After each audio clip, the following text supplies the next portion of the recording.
વચનામૃત ગઢડા પ્રથમ પ્રકરણનું 37મું. દેશવાસનાનું. તારીખ 14/1/1820 શુક્રવાર. સંક્ષિપ્ત સાર. પહેલો, 84 લાખ જન્મના સગાને જેમ અજ્ઞાને કરીને ભૂલી ગયા છીએ, એમ જ આ દેહના સંબંધીને જ્ઞાને કરીને વિસારી દેવા. સાર બીજો, શ્રીહરિ સદા સાકાર તથા સર્વકર્તા છે, આવી દ્રઢ નિષ્ઠાવાળા ઉપર કાળ, કર્મ અને માયાનો હુકમ ચાલતો નથી. તે ભક્ત અંતે ચૈતન્યની જ મૂર્તિ થઈને ધામમાં રહે છે. સાર ત્રીજો, આવી નિષ્ઠાવાળા ભક્તના દર્શન ભગવાનના દર્શન તુલ્ય છે. સ્વામિનારાયણ હરે, સ્વામિનારાયણ હરે.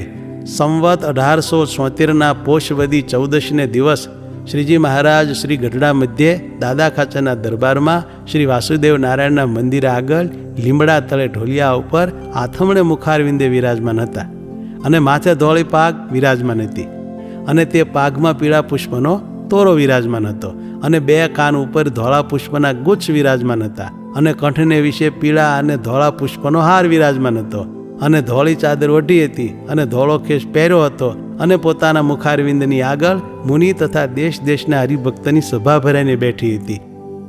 પછી શ્રીજી મહારાજ બોલ્યા, જે અણસમજુ હોય ને તેણે ભેખ લીધો હોય તો પણ તેને જ્યાં જ્યાં પોતાની જન્મભૂમિ હોય તેને વિશે હેત ટળતું નથી. એમ કહીને પછી પોતાના સાથળને વિશે નાનપણમાં ઝાડનો ખાંપો વાગ્યો હતો તે સર્વને દેખાડ્યો ને બોલ્યા, આ ચિહ્નને જ્યારે અમે દેખીએ છીએ ત્યારે તે ઝાડ ને તલાવડી સાંભળી આવે છે. માટે જન્મભૂમિ તથા પોતાના સગા સંબંધી તેને અંતરમાંથી વિસારી દેવા તે ઘણું કઠણ છે. માટે જેને જેને જન્મભૂમિ તથા દેહના સંબંધી તે ન સાંભળતા હોય તે બોલો, અને જે લાજે કરીને ન બોલે તેને શ્રી નરનારાયણના સમ છે. પછી સર્વે મુનિ જેમ જેને વર્તતું હતું તેમ બોલ્યા.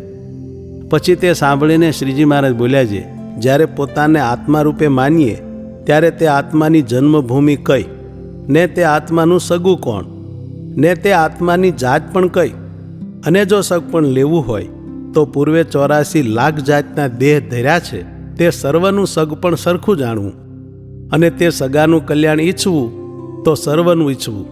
અને આ મનુષ્ય દેહમાં આવ્યા ત્યારે 84 લાખ જાતના જે મા બાપ તે અજ્ઞાને કરીને વિસર્યા છે, તેમ આ મનુષ્ય શરીરના જે મા બાપ છે તેમને જ્ઞાને કરીને વિસારી દેવા. અને અમારે તો કોઈ સગા સંબંધી સાથે હેત નથી, તથા અમારી સેવા કરતા હોય ને તેના હૃદયમાં જો પરમેશ્વરની ભક્તિ ન હોય તો તે ઉપર હેત કરીએ તોય પણ ન થાય. અને જો નારદજી જેવો ગુણવાન હોય ને તેને ભગવાનની ભક્તિ ન હોય તો તે અમને ન ગમે.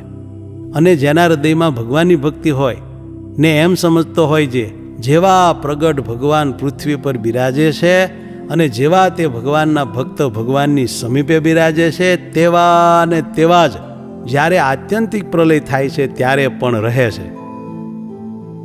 અને આ ભગવાન ને ભગવાનના ભક્ત તે સદા સાકાર જ છે એમ સમજતો હોય અને ગમે તેવા વેદાંતિના ગ્રંથ સાંભળે પણ ભગવાન ને ભગવાનના ભક્તને નિરાકાર સમજે જ નહીં, અને એમ જાણે એ ભગવાન વિના બીજો કોઈ જગતનો કરતા છે જ નહીં, અને એમ જાણે ભગવાન વિના સૂકું પાંદડું પણ ફરવાને સમર્થ નથી.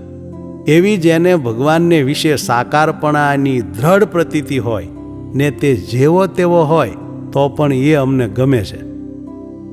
અને એને માથે કાળ, કર્મ ને માયા તેનો હુકમ નથી, અને જો એને દંડ દેવો હોય તો ભગવાન પોતે દે છે, પણ બીજા કોઈનો એને માથે હુકમ નથી.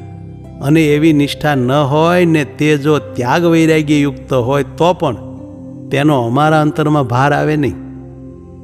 અને જેના હૃદયમાં ભગવાનની એવી નિષ્ઠા અચળ હોય ને તે ગમે તેટલા શાસ્ત્ર સાંભળે અથવા ગમે તેનો સંગ કરે તો પણ પોતાને જે ભગવાનના સાકારપણાની નિષ્ઠા છે તે ટળે નહીં, અને તેજના બિંબ જેવા નિરાકાર ભગવાનને કોઈ દિવસ સમજે જ નહીં. એવી નિષ્ઠાવાળો જે સંત છે તેના પગની રજને તો અમે પણ માથે ચડાવીએ છીએ, અને તેને દુખવતા થકા મનમાં બીએ છીએ, અને તેના દર્શનને પણ ઈચ્છીએ છીએ.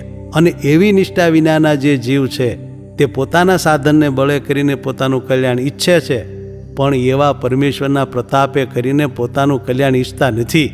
એવા જે જડમતીવાળા પુરુષ છે તે તો જેમ નાવ વિના પોતાના બાહુબળ કરીને સમુદ્ર તરવાને ઈચ્છે તેવા મૂર્ખ છે, અને જે એવા ભગવાનને પ્રતાપે કરીને પોતાનું કલ્યાણ ઈચ્છે છે તે તો જેમ નાવમાં બેસીને સમુદ્ર તરવાને ઈચ્છે એવા ડાયા છે.